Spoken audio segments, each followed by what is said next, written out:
大家好，我係鍾志成，又到我哋街口時代每一期吹水環節。非常抱歉，因為近段時間有啲時間真係叫做整唔到出嚟啊。今日啱啱好跑完步，個天仲都幾光嗬，所以先完成咗今期一啲話題啦。唔知大家有冇好似我咁以前係打籃球呢？近排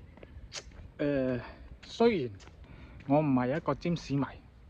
但係占士就幫占士，我相信全世界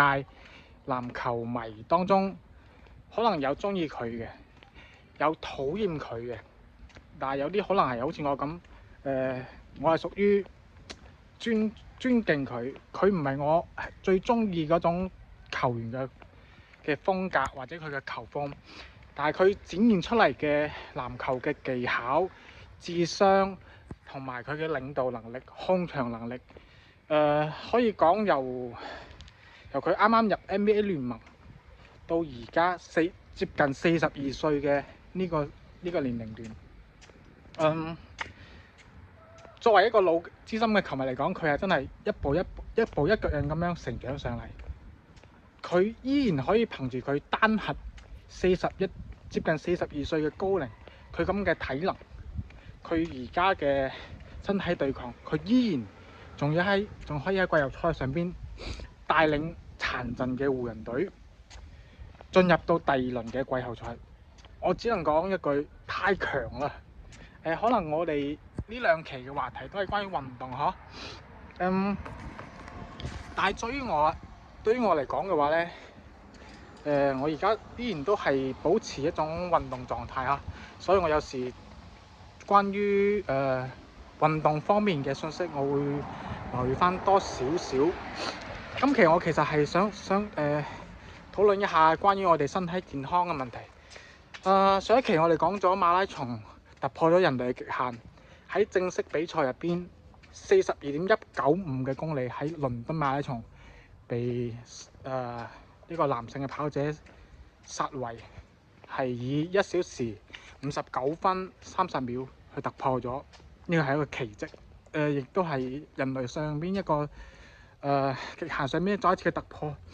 咁但係今次關於占士嚟講，我覺得亦都係NBA 嚟講，亦都係一個極限嘅突破。首先可以對照翻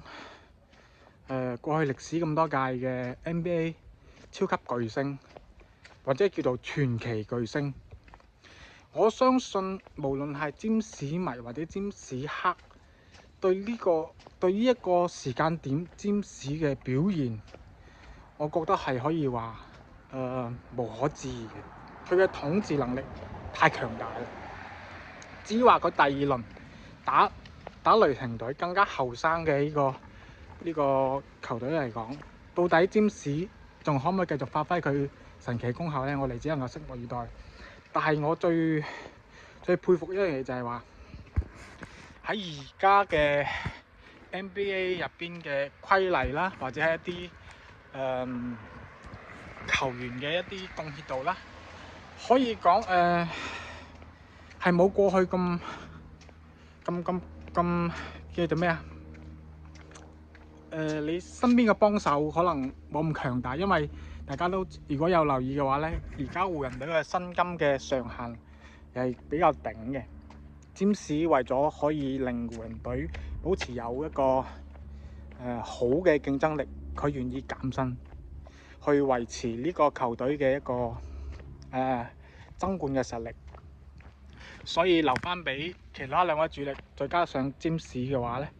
呢三位主要球員嘅薪金之後，其他所有角色球員其實真係一個好低嘅薪金咯，只能夠講。但係占士強大就係話，可以令呢啲身邊角色球員發揮到佢應有嘅作用，喺佢哋最適合嘅位置，幫助將呢啲球員放喺最適合嘅位置，幫助球隊完成最好嘅一個比賽而獲取勝利。今次講得啱，佢哋係每一個每一個場比賽佢都係要爭勝嘅決心，因為知唔知身邊嘅幫手就係那麼幾個，點樣用好佢係占士嘅問題，但係同時反過嚟，對方球隊嘅主教練、對方球隊相關嘅後備嗰啲分析員，佢亦都會針對你占士身邊所有嘅球員去做一啲部署。簡單啲講句啊，當年我哋嘅籃球之神 Michael Jordan 有一段時間，有啲球隊已經可以揾到一個鉗制公牛隊，哪怕或者係準確啲嚟講鉗制 Jordan 嘅方式。從最開始所謂嘅嚴防死守 Jordan 到協防2到3個人去聯防 Jordan， 慢慢咁樣變成單防 Jordan。咁其實點解有個咁嘅變化呢？從1對1用最強嘅防守尖兵去防 Jordan， 為嘅係令佢減少佢嘅接球時間、接觸球嘅機率，而漸漸變成1到2個人，即係話同時有2到3個人去協防Jordan嘅情況下呢，係為咗限制 Jordan 接波之後佢嘅進攻能力。但到後來演變出係咩呢？都係變翻單防 Jordan。咁點解產生呢種由單防變成多人防，到返回翻單防 Jordan 呢？原來佢哋揾到另一種防戰勝公牛隊或者係 Jordan 嘅一樣方法，就係話你 Jordan 你再厲害，一個人正式一場比賽48分鐘，你冇可能全程48分鐘都可以保持到咁高效嘅一個得分方式。但係如果其他球員，因為喺 Jordan 身邊咧，當時未有好多好強大嘅得分手去幫助 Jordan。當然啦，佢嘅最佳嘅拍檔 Pippen， 我哋叫柏賓啦，廣東話可能呢個名好多人都冇聽過，或者係知道柏賓呢個球員嘅話咧，亦都係比較上年紀嘅一啲球迷嚟嘅。Gary Payton， 唔係 Gary Payton， 係 Pippen， 係佢最經典嘅球鞋就係佢鞋旁邊寫住 Air 3個大字嘅，唔知你哋有冇記得？但我哋講翻 Jordan 同埋 James， 佢哋最強大嘅地方就係話，佢哋到佢哋嘅過咗佢最強大嘅巔峰嘅體能嘅期間之後咧，佢哋依然可以靠佢哋自己嘅球商啦，佢嘅控場啦，佢對比賽個掌握啦，依然可以為球隊帶嚟勝利。呢個我覺得係占士同埋 Michael Jordan 最強大嘅一種能力，再加上佢兩個都係擁有非常之好嘅體能。Michael Jordan 同埋 LeBron James 佢哋保持佢哋嘅身體、佢哋嘅機能同埋傷病係控制得非常好嘅。你哋可以再揾翻下占士同埋 Jordan 剛剛入聯盟嘅時候，佢哋係都比較纖瘦瘦削嘅身形，即係相對瘦削啦嚇。相對係比起當時現役嘅 NBA 球員嚟講，佢哋都係一入聯盟嘅時候都係比較纖瘦嘅。但係你再將時間線往後一拉，佢哋嘅身形係越嚟越強壯，越嚟越健碩。Jordan 係好明顯，Michael LeBron James 亦都非常明顯。咁點解會做呢樣嘢咧？其實係因為佢哋兩個亦都意識到，佢哋要保持佢哋嘅絕佳嘅體能同埋身體，只能靠佢哋身體嘅肌肉強化翻佢自己嘅身體。所以你要發現，LeBron James 從進聯盟，包括 Michael Jordan 都係從進聯盟到佢哋聯盟生涯嘅後期，佢哋都依然保持到非常勁嘅一個身體素質，無論肌肉嘅比例啦，或者係體重啦，各方面嘅數據啦，都係非常之 good 嘅。咁當然除咗有一個例外就係 Michael Jordan，第3次復出嘅情況下，佢身形開始有啲走樣。但係你唔好忘記喎，按照 Jordan 第3次翻嚟聯盟嘅情況下，佢打第2年嘅時候，佢身形已經回復啦。你可以悄悄咁樣再對比一下。所以其實話呢兩期我哋都主講體育嘅情況下，我係覺得無論係我哋日常生活好啦，我哋生活上面有幾咁忙碌啦，其實我想傳遞一樣嘢，頂尖嘅球員佢哋對身體嘅管理係非常之嚴格嘅。但係時到今日2026年，可能生活同埋生活啦，或者係工作嘅節奏問題啦，越嚟越快，越嚟越趕嘅情況下，我哋係咪真係忘記咗對我哋身體自己嘅一種鍛鍊啊、保養呢？其實好似開始我而家咁樣就係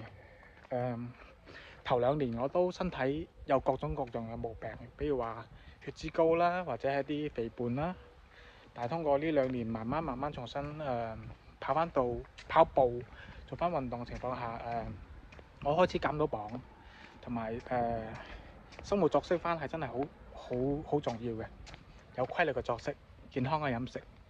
所以希望咧今2期咧就同大家吹下水，就係話我哋真係要注意翻我哋身體。你睇下世界上最頂尖嘅運動員，佢哋對身體嘅管理係非常之嚴謹嘅。我唔需要話我哋每個人好似頂尖運動員咁嚴謹嘅一種生活嘅鍛鍊啦，或者飲食嘅控制。但係我認為我哋每個星期，哪怕從今日開始，每個星期你先可以每個星期由半個小時嘅運動，慢慢增加1小時，係咪？一個星期從1次變2次，慢慢一步一步咁樣鍛鍊翻起身。哪怕你係簡單嘅快走，如果你喜歡游水嘅，你可以游水，做啲有氧嘅溫和啲嘅運動。頭1-2個月可能你唔會有話太明顯嘅變化，但係最起碼你嘅精神狀態會好。但係你再堅持一下，你嘗試下，呢個係一個非常好嘅一種自我放鬆同埋一個鍛鍊嘅一種方式啦。我希望大家唔好因為話藉口話工作忙好攰，我冇時間呢啲藉口去將自己嘅身體放棄咗自我管理啊，我覺得係唔應該嘅。當然啦，你話你身體有其他嘅毛病，或者係一啲傷病隱患嘅情況下，我建議你可以先去醫治好相關嘅傷病，然之後慢慢咁樣做啲運動，保持翻你嘅身體健康。好啦，今期加油士多同你溝通身體健康，希望你哋都有一個健康嘅身體，快樂嘅每一天。下期見。